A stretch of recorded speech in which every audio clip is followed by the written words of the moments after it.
Hello guys, ako po pala isang bagong content creator. Sana po ay matulungan nyo akong umangat at supportahan nyo ako sa mga video ko. Bilang isang small content creator ay tutulungan ko din po kayong umangat. Sana po ay wala kayong sawang magsuporta. Sa katulad ko na mababa pa lang ang followers.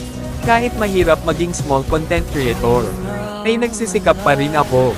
Mag-upload ng video kahit mababa lang yung views. Basta ang importante, ay masaya ka sa anumang ang ginagawa mo, bilang isang small content creator. Dahil, yung mga sikat ay, sa small content creator din sila galing. Kaya mga idol, ang mapapayo ko sa inyo, ay huwag kayong panhinaan ng loob. Magtulungan tayo, bago matapos yung video. Pa-like at pa-follow na rin mga idol, laking tulong na rin sa akin. Maraming salamat.